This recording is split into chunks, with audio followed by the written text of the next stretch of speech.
Everyone, आज हम देखेंगे आपके same chapter that is electoral politics में 3 नए topics that is reserve constituencies क्या होती है। इंडिया में इलेक्शन के लिए कुछ कॉन्स्टिट्यूएंसीज को रिजर्व रखा गया है, ठीक है। वो कॉन्स्टिट्यूएंसीज क्या होती है, या कॉन्स्टिट्यूएंसीज का मतलब आपको पता है क्या होता है। इलेक्शन के टाइम पे पूरे के पूरे नेशन को कई पार्ट्स में पॉपुलेशन के बेसिस में या प्रोपोर्शन में डिवाइड कर दिया जाता है, उसे क्या कहा जाता है, कॉन्स्टिट्यूएंसीज, ठीक है। कॉन्स्टिट्यूएंसीज क्या होती है, रिजर्व कॉन्स्टिट्यूएंसीज, उसके बारे में हम देखेंगे, है ना। उसके बाद वोटर लिस्ट का प्रिपरेशन कैसे होता है, किस तरह से इलेक्शन के लिए वोटर लिस्ट को प्रिपेयर किया जाता है। उसके बाद हम देखेंगे कि नॉमिनेशंस ऑफ कैंडिडेट्स, कि कैंडिडेट्स का नॉमिनेशन कैसे होता है। जो कैंडिडेट्स इलेक्शन के लिए खड़े होते हैं ना, वो स्टैंड्स फॉर इलेक्शन, उनका जो है एक तरह से नॉमिनेशन कैसे होता है, किस तरह से उनको पार्टी सिलेक्ट करती है और किस तरह से इलेक्शन के लिए वो स्टैंड करते हैं, ठीक है। तो सबसे पहले हम आते हैं आपके इनिशियल टॉपिक में, दैट इज रिजर्व कॉन्स्टिट्यूएंसी, ठीक है। रिजर्व कॉन्स्टिट्यूएंसी होता क्या है, देखो इनिशियली हमने इलेक्शन सबके लिए ओपन करके रखे हैं, कोई भी व्यक्ति जो है वो इलेक्शन कॉन्टेस्ट कर सकता है, इस बात को याद रखना। Each and every person of India has right to contest election, okay, but there are some conditions that he और she should not be a criminal, very extreme criminal. ऐसा नहीं कि उसने आज चोरी कर लिया तो समझ लो उसको बोल दिया कि ये इलेक्शन नहीं लड़ेगा, ऐसा नहीं।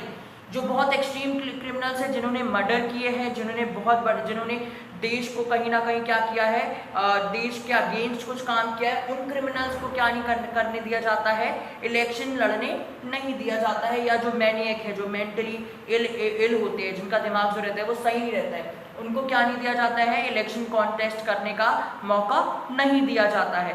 सिमिलरली वही वोटिंग के लिए भी है, वो हम आगे देखेंगे। तो कंटेस्ट करने का मौका नहीं दिया जाता, पर होता क्या है, इलेक्शन सबके लिए ओपन है, कोई भी व्यक्ति जो है वो इलेक्शन कॉन्टेस्ट कर सकता है। Each and every person has right to stand for election, but अगर है ना इलेक्शन के लिए खड़े हो सकता है। बट हमारे देश में क्या है, डिविजन्स है, 4 सोसाइटीज में क्या है, ब्राह्मण क्षत्रिय वैश्य शूद्र, 4 सोसाइटीज में हमारा देश डिवाइडेड है। आज हमारे देश में भले ही सिटीज और अर्बन एरियाज में हमें डिवीजन ना दिखे, रूरल एरियाज में डेफिनेटली दिखता है। ये जो डिवीजन है इससे क्या होता है, कई बार क्या होता है, जो एससीज और एसटीज और ओबीसीज है ना, या विमेन्स है, उनके राइट्स को कहीं दबा ना दिया जाए, या उनको कभी इलेक्शन में खड़े होने का मौका ना दिया जाए। जो अपर कास्ट है या अपर पीपल्स है वो क्या करे, लोअर पीपल्स को कहीं दबा ना दे, उनको प्रेशराइज ना करे, या उन इलेक्शन में कोई हेरफेर ना करे, है ना, फ्री और फेयर इलेक्शंस में इंटरफेरेंस ना करे। उसके लिए उन्होंने क्या किया है, अगर जो नॉर्मल पीपल्स है वो लोग इलेक्शन कॉन्टेस्ट कर रहे हैं और जो एससी और एसटीज है वो लोग इलेक्शन कॉन्टेस्ट कर रहे हैं, तो होगा क्या कि ऐसे में जो नॉर्मल पीपल्स है वो प्रेशराइज करेंगे एससी और एसटीज को, और कहीं ना कहीं उनको हिट करेंगे, जिसके कारण क्या होगा, इकोनॉमिकली हिट करेंगे या physically mentally what ever the sources, वो हिट करेंगे उनको, है ना। और हिट करने के बाद क्या होगा, उनको इफेक्ट किया जाएगा, क्या कहीं ना कहीं हिट करने के बाद क्या होगा, उनको इलेक्शन लड़ने नहीं दिया जाएगा। इलेक्शन लड़ने नहीं दिया जाएगा तो ऐसे कई सालों तक ऐसे कंटिन्यूसली होते रहेगा। तो ऐसे में जो लोअर पीपल्स हैं उन तक वो इलेक्शन या लेजिस्लेटिव असेंबली स्टेट्स की या लोकसभा तक पहुंचेंगे कैसे, अपनी आवाज को कैसे रेस करेंगे और कैसे अपनी सोसाइटी के डेवलपमेंट के बारे में सोचेंगे। इसके लिए हमारे देश के कॉन्स्टिट्यूशन मेकर्स ने ये डिसाइड किया कि हम इलेक्शंस में कुछ कॉन्स्टिट्यूएंसीज को रिजर्व रखेंगे। कई ऐसे इलेक्शन एरिया जिधर क्या है, एससी पॉपुलेशन ज़्यादा है, एसटीज पॉपुलेशन ज़्यादा है, उस जगह पर हम जनरल या ओबीसी वालों को इलेक्शन लड़ने नहीं देंगे। हम उस जगह पर एससी और एसटीज को ही क्या करेंगे, इलेक्शन लड़ने की आज़ादी देंगे, इलेक्शन कॉन्टेस्ट करने की आज़ादी देंगे उस एरिया से, है ना। तो क्या है, हमारे देश में टोटल इंडिया में अकॉर्डिंग टू 26 जनवरी 2019, आपकी बुक वेरी कर सकती है तो आप मेरे वाले डेटा के साथ चलिए, है ना, क्योंकि ये बिल्कुल करेक्ट है। अकॉर्डिंग टू 26 जनवरी 2019 84 सीट्स थी एससीज के लिए, है ना। एससी की 84 सीट्स है, मतलब कि 84 कॉन्स्टिट्यूएंसीज में एससी के कैंडिडेट्स खड़े होते हैं और उसके अलावा और कोई कैंडिडेट्स खड़े नहीं हो सकते। लोकसभा में सिमिलरली 47 सीट्स है किसकी, एसटीज की, शेड्यूल्ड ट्राइब्स की, अनुसूचित जनजाति की।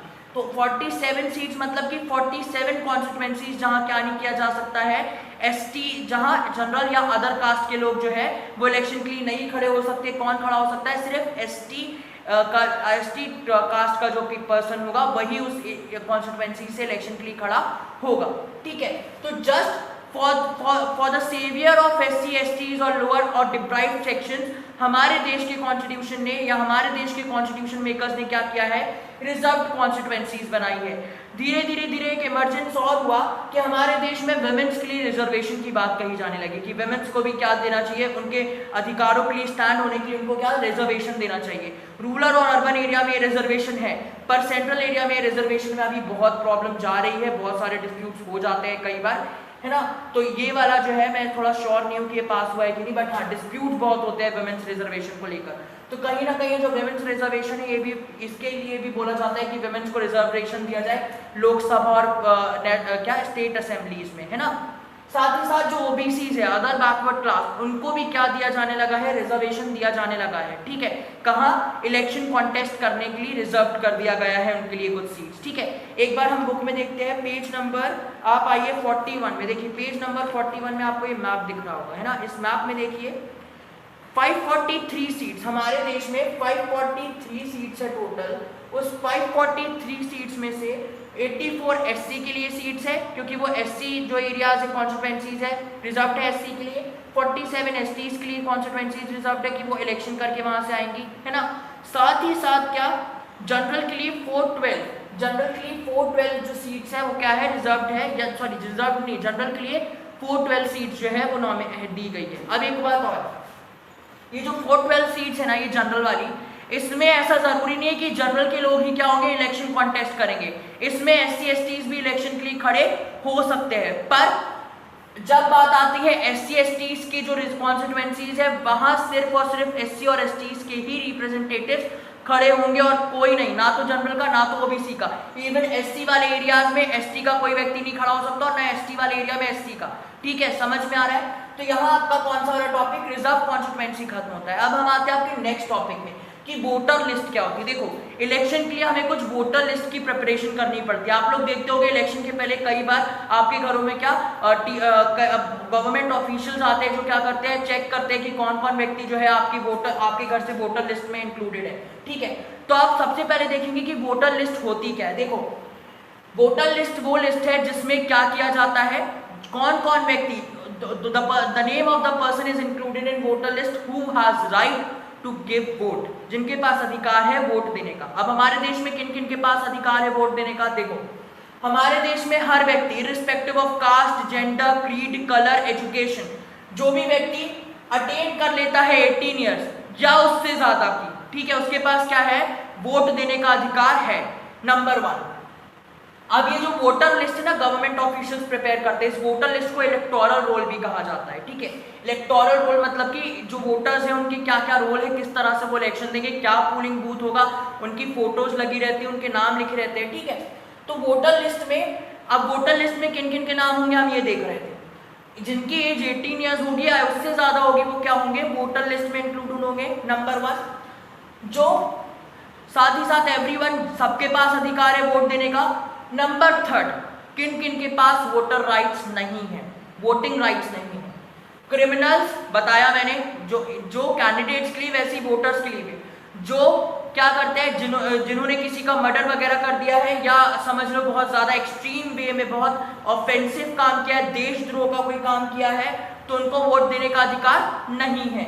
सिमिलरली जो मैनियक है, जो थोड़े से मेंटली नॉट एबल है, उनको क्या है ना, जो मेंटली स्पेशली मेंटली एबल है, वो क्या है, उनको क्या नहीं दिया जाता है, वोटिंग देने का अधिकार नहीं है, वोटिंग करने का अधिकार नहीं है। अब देखो हमारी जो इलेक्शन कमीशन ऑफ इंडिया है ना, election commission of India, election commission जो है वो सेंट्रल में है, जो लोकसभा राज्यसभा की इलेक्शंस कराती है। वैसे ही एक स्टेट इलेक्शन कमीशन होती है जो स्टेट्स में रहती है, जैसे मध्य प्रदेश में अलग, पंजाब में अलग, गुजरात में अलग, महाराष्ट्र में अलग, राजस्थान में अलग, है ना, यूपी में अलग, और कर्नाटका, वेस्ट बंगाल, सब स्टेट्स में अलग अलग स्टेट्स इलेक्शन कमीशन है। ये जो अलग अलग स्टेट इलेक्शन कमीशन है, ये अलग अलग स्टेट्स में अलग अलग तरीके से इलेक्शंस करवाती है।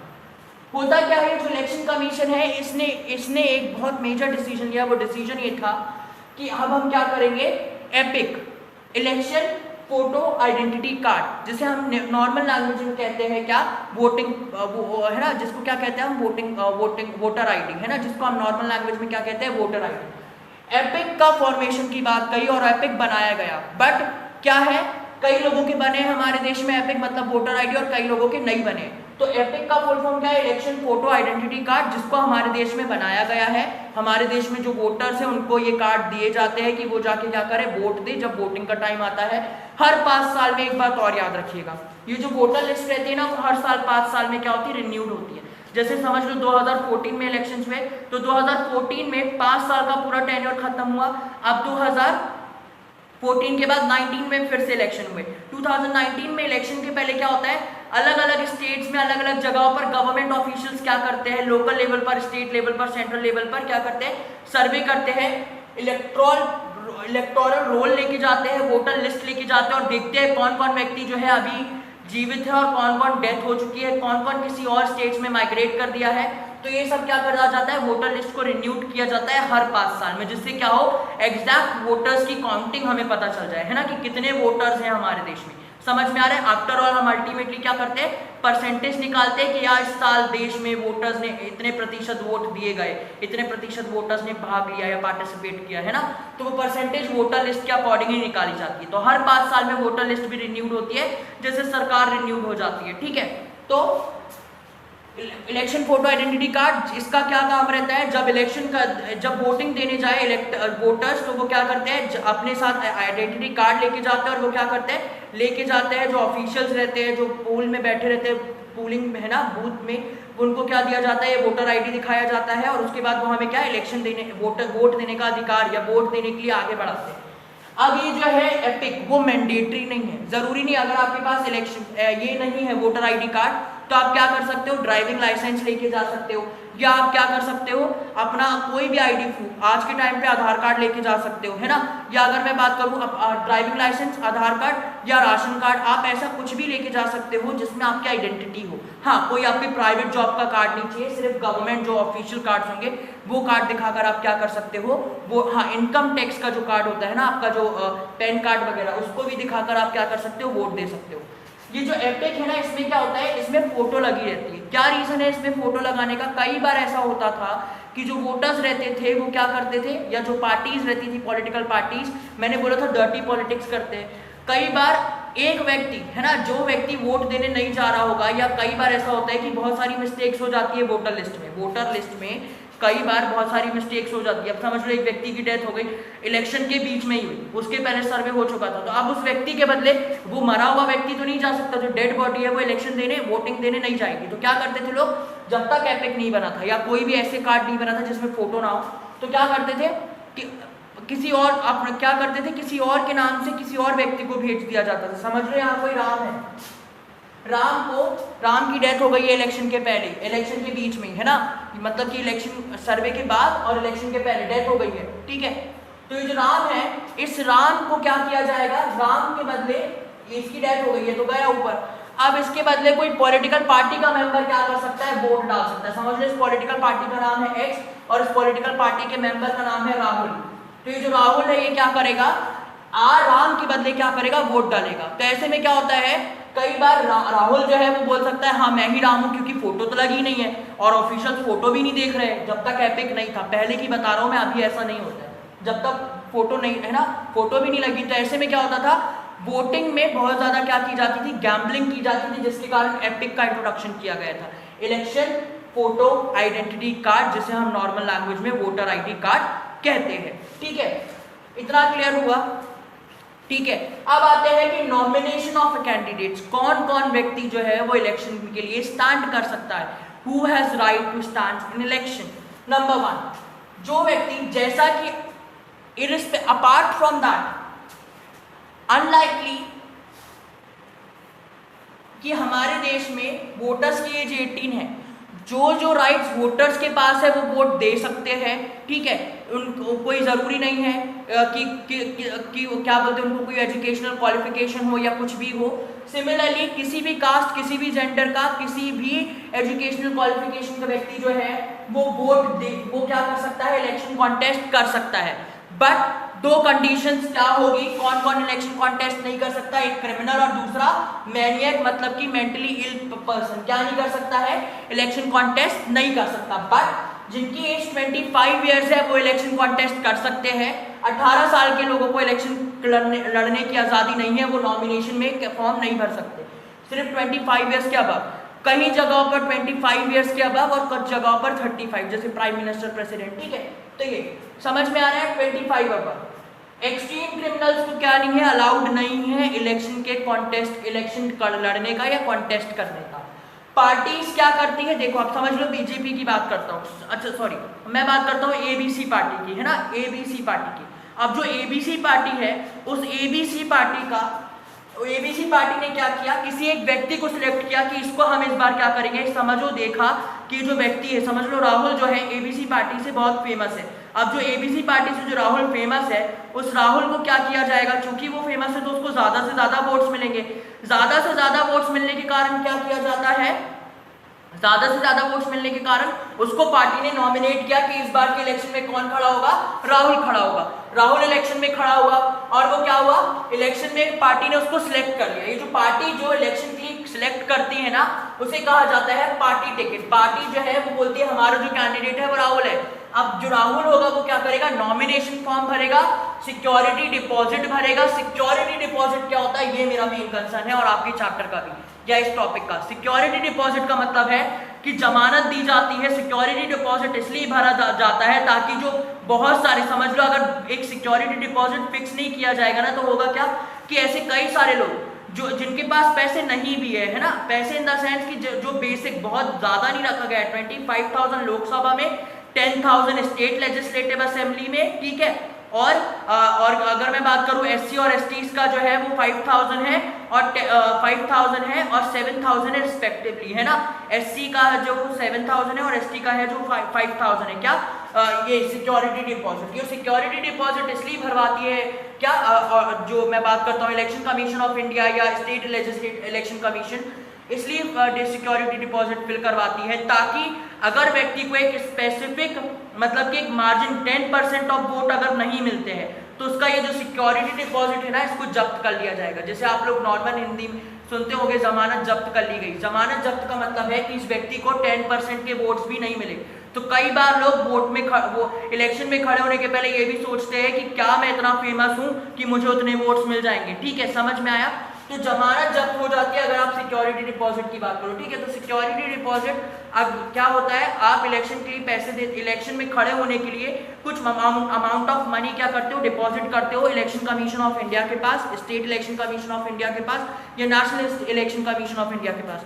क्या होता है, अगर आपको 10% ऑफ वोट मिल जाते हैं तो आपकी सिक्योरिटी डिपॉजिट वापस हो जाती है, और अगर आपको 10% ऑफ वोट नहीं मिलते तो आपकी सिक्योरिटी डिपॉजिट वापस नहीं होती, वो इलेक्शन कमीशन के पास ही रहेगा, ठीक है, समझ में आया। ताकि फिल्ट्रेट कर दिया जाए कि कौन व्यक्ति रियल में इलेक्शन लड़ना चाहता है और कौन नहीं, ठीक है। अब देखो पार्टी जो है नॉमिनेशन फॉर्म, पार्टी जो है वो क्या करती है, सिलेक्ट करती है एक स्पेसिफिक मेंबर को जो बहुत फेमस है पूरी की पूरी पार्टी में, और उसके बाद अपनी पार्टी का वो उसको लोगो देती है, सिंबल देती है, और वो क्या करती है, बता देती है कि हमारे यहाँ से व्यक्ति खड़ा हो रहा है। जो पार्टी नॉमिनेशन है उसी को कई बार पार्टी टिकट भी कहा जाता है। उसके बाद वो व्यक्ति नॉमिनेशन फॉर्म भरता है। नॉमिनेशन फॉर्म भरने के बाद क्या होता है कि उसका एक तरह से देखा जाए तो नॉमिनेशन फॉर्म भरने के बाद वो इलेक्शन के लिए खड़ा हो सकता है, स्टार्ट हो, मतलब कि कंपटीशन के लिए अब वो तैयार है। बट रिसेंटली सुप्रीम कोर्ट ने 2-3 मॉडिफिकेशन किए इलेक्शन सिस्टम में। नंबर 1 मॉडिफिकेशन है कि जो व्यक्ति इलेक्शन के लिए खड़ा हो रहा है उसको ये बताना होगा कि उसके खिलाफ कितने क्रिमिनल केसेस है, उसके खिलाफ कितने जुडिशियल केसेस दर्ज है जुडिशरी में, है ना, कोर्ट में कितने केसेस उसके खिलाफ दर्ज है, नंबर 1। नंबर 2 उसकी एजुकेशनल क्वालिफिकेशन कितनी है, ठीक है। नंबर 3 उसके पास कितनी प्रॉपर्टी, उसकी और उसकी फैमिली की मिलाकर कितनी प्रॉपर्टी है, ये भी उसको बताना पड़ेगा। क्यों बताना पड़ेगा, क्योंकि कई बार ऐसा होता है कि जो गलत व्यक्ति है ना, इलेक्टोरल रिफॉर्म बिल अभी इंट्रोड्यूस हुए हैं पार्लियामेंट में, जिसके चलते क्या होता है, जो गलत व्यक्ति है उस गलत व्यक्ति को जो कि करप्शन कर रहा होगा, है ना, या अगर बेफालतू की ब्राइब्स लेता है या कुछ नेगेटिव ऐसी एक्टिविटीज करता है which is not good for nation, तो क्या किया जाता है, ये जो इंफॉर्मेशन है, उसकी एजुकेशन, उसका पूरा का पूरा जो प्रॉपर्टी है और उसका साथ ही साथ जो क्रिमिनल रिकॉर्ड होते हैं, उस रिकॉर्ड्स को पब्लिकली अनाउंस कर दिया जाता है कि देखो ये व्यक्ति की ये है। जैसे अभी एक रिसेंटली एक क्वेश्चन उठा था रिगार्डिंग राहुल गांधी, है ना, और मोदी जी के भी लेकर उठा है कि उनकी जो डिग्रीज है ना, कॉलेज की डिग्री या स्कूल की डिग्री वैसे, है ना, तो वो जो डिग्रीज है वो डिग्री फेक है या अलग कॉलेजेस से है, ठीक है। तो वैसे क्या होता है, कई बार ऐसा होता है अगर आप डिग्री दिखाते हो, आपकी जो इन्फॉर्मेशन को आप जब जो ऑर्गेनाइजेशन है या जो इलेक्शन कमीशन है उनमें आप सबमिट करते हो तो इलेक्शन कमीशन ट्रांसपेरेंसी दिखाते हुए ओपन करती है, क्योंकि आप इलेक्शन लड़ रहे हो और ये अधिकार है वोटर्स के पास कि वो आपकी इन्फॉर्मेशन जाने ताकि वो एक अच्छे व्यक्ति को देश के लिए इलेक्ट कर पाए। ठीक है, तो यहाँ आपका ये बेसिक। हाँ, एक बात और, अब एक बात बताइए कि एक स्पेसिफिक मिनिमम एजुकेशन क्वालिफिकेशन नहीं रखी गई है। जो इलेक्शन के लिए स्टैंड होते हैं, जो नॉमिनेट जो कैंडिडेट्स होते हैं इलेक्शन के लिए स्टैंड होते हैं, उनके लिए कोई स्पेसिफिक जो है एजुकेशनल क्वालिफिकेशन नहीं रखी गई है। उसके कई सारे रीजन हैं। देखो, नंबर 1 रीजन ये है कि हमारे देश में आधे से ज़्यादा जो है वो एजुकेशन जो है मोस्टली 11th या 12th क्लास में ही ड्रॉप आउट कर देते हैं। ठीक है, नंबर 1। अगर हम एक मिनिमम क्वालिफिकेशन रखते हैं कि BA, BCom, BSc, ये ग्रेजुएट पर्सन जो होंगे वही इलेक्शन के लिए खड़े होंगे, तो ऑलमोस्ट 90% ऑफ इंडियन पॉपुलेशन जो है वो डिप्राइव्ड हो जाएगी इलेक्शन से, मतलब कि इलेक्शन में खड़ा नहीं हो पाएगी। नंबर 1। नंबर 2 है आपका कि एक डेमोक्रेटिक कंट्री में हर व्यक्ति के पास क्या है, अधिकार है इलेक्शन में खड़े होने का। अगर आप ऐसा अधिकार नहीं देते हो, एक क्वालिफिकेशन सेट कर देते हो, तो ऐसे में क्या होगा, उन व्यक्तियों को अधिकार नहीं मिल पाएगा, उन व्यक्ति को इलेक्शन में खड़े होने का मौका नहीं मिल पाएगा। Those who are responsible for that, जिनको वो इलेक्शन में खड़े होने का राइट होना चाहिए, है ना। इवन तो अगर आप करते हो एक मिनिमम एजुकेशनल क्वालिफिकेशन, तो ऐसे में डेमोक्रेटिक इलेक्शन का कोई मतलब नहीं, क्योंकि डेमोक्रेटिक इलेक्शन में सबके पास होता है राइट इलेक्शन में इलेक्शन कॉन्टेस्ट करने का। और अगर आप एक मिनिमम क्वालिफिकेशन सेट करते हो या एक बेसिक बेल्ट सेट करते हो कि इसके बाद के जो लोग हैं वो इलेक्शन में नहीं कंटेस्ट कर सकते, नहीं खड़े हो सकते, तो कहीं ना कहीं क्या होता है, एक तरह से देखा जाए तो डेमोक्रेसी को हार्म होगा। ठीक है, फिर उसके बाद एक और पॉइंट है आपका, वो पॉइंट है आपके बुक में यहां लिखा हुआ है, ये देखिए, ये पिंक बॉक्स में दिख रहा है आपको। देखिए, इसमें एक पॉइंट और है कि अगर मैं बात करूं कि आप बात करते हो वोटर्स की, है ना, एक क्रिकेटर के पास क्या ऐसा कोई क्वालिफिकेशन होता है कि इसने क्या इस पर्टिकुलर इंस्टीट्यूट से क्रिकेट खेल के आया है या बहुत एक्सपीरियंस है, experience is another matter, but वो क्रिकेटर के पास क्या कोई बेसिक मिनिमम क्वालिफिकेशन रखा गया है? जो ICC इंटरनेशनल क्रिकेट बोर्ड है ना, या BCCI board of cricket control in India, उसने क्या कोई मिनिमम क्वालिफिकेशन रखा है कि जो 12वीं पास होगा या जो 10वीं पास होगा या ग्रेजुएशन पास होगा या जो ग्रेजुएशन क्वालिफाई होगा उसको क्या क्रिकेटर बनाया जाएगा? Answer is no. सिमिलरली क्या होता है, एक पहला क्वेश्चन तो आपके अंदर ये उठा होगा कि जब हम लोगों को पढ़ाई करना पड़ता है उसके बाद ही हमें जॉब मिलती है, तो फिर ऐसा क्यों नहीं किया जाता वोटर इलेक्टर्स के साथ या कैंडिडेट्स के साथ जो इलेक्शन के लिए खड़े हो रहे हैं, उनको एक लिमिटेड एजुकेशनल क्वालिफिकेशन क्यों नहीं डिफाइन कर दी जाती कि इतने ही व्यक्ति जो है या जो इतनी क्वालिफिकेशन जिन्हें परस्यू की है उनको क्या किया जाएगा, इलेक्शन के लिए खड़ा किया जाएगा? ऐसा क्यों नहीं किया जाता है? आंसर ये है कि अगर ऐसा कुछ किया जाता है तो पहली बार डेमोक्रेसी को क्या होगा, हार्म होगा, नंबर 1। नंबर 2 क्या है, देखो, एक क्रिकेटर जो रहता है उसकी क्या खूबी रहती है, वो अच्छा क्रिकेट खेलता है ना, या तो वो बॉलिंग अच्छी करता है या तो वो बैट्समैन अच्छा होता है, ठीक है, या तो वो फील्डर अच्छा रहता है, ठीक है, अलग अलग उसकी क्वालिटी है, मगर हम उसकी क्वालिफिकेशन तो नहीं जानते, वो खेल अच्छा रहा है ग्राउंड में। सिमिलरली एक पॉलिटिशियन या एक कैंडिडेट के पास एक अधिकार, कैंडिडेट्स की जो सिलेक्शन रहता है वो हम उसकी क्वालिफिकेशन से नहीं कर सकते। कोई व्यक्ति देश के नागरिकों के बारे में ज्यादा जानता होगा भले ही वो पढ़ा लिखा ना हो, है ना। अगर मैं एक बुजुर्ग व्यक्ति की बात करूं जो 50, 60, 70 साल का है, वो ज्यादा अच्छे से जानता है अपने आसपास के या पूरे गांव को, और वो ये भी जानता है कि किस व्यक्ति से किस तरह से मुझे बात करनी है ना, तो वो क्या है, ज्यादा अच्छे से कोऑर्डिनेट कर पाएगा। वेयर एज अगर एक एजुकेटेड व्यक्ति कोई फॉरेन से पढ़ के आ जाता है या किसी और बाहर शहर से पढ़ के आता है और वो गांव वाले व्यक्ति को नहीं जानता, ना किसी के बैकग्राउंड के बारे में जानता है, उसको ये भी नहीं पता किससे क्या बात करनी है, तो क्या होता है, जो इलेक्टर्स है, जो कैंडिडेट्स हैं, उनके हाथ में क्या है, जो कैंडिडेट्स हैं, कैंडिडेट्स की मिनिमम क्वालिफिकेशन इसलिए नहीं रखी गई है कि अगर मिनिमम क्वालिफिकेशन रखी जाती है तो डेमोक्रेसी को हार्म होगा और साथ ही साथ बहुत सारी प्रॉब्लम्स होगी। जैसे कि अगर मैं बात करूं कि ऐसे कई सारे लोग भी आ जाएंगे जो वाकई में इलेक्शन नहीं लड़ना चाहते हैं, ठीक है, और साथ ही साथ एक कैंडिडेट की सही पहचान ये होती है कि वो किस तरह से देश का डेवलपमेंट कर रहा है या किस तरह से देश का परफॉर्मेंस दे रहा है, ठीक है। अगर वो परफॉर्मेंस अच्छा देगा, मतलब कि अगर वो अच्छी तरह से देश के लिए काम करेगा, तो अगले 5 साल जो उसके एग्जामिनर्स है, जो उसको चेक करते हैं, मतलब कि वोटर्स, वो क्या करेंगे, उसको फिर से इलेक्ट करेंगे। और अगर वो अच्छे से काम नहीं करता है तो उसके जो एग्जामिनर्स है, मतलब कि वोटर, उसको क्या करेंगे, निकाल देंगे। So the electors, so the voters has right to how to choose the members or how to choose their representatives। तो क्या है, जिस तरह से रिप्रेजेंटेटिव्स काम करेंगे उसका रिजल्ट उन्हें कहाँ मिलेगा, हर इंटरवल्स के इलेक्शन में। Do you getting my point?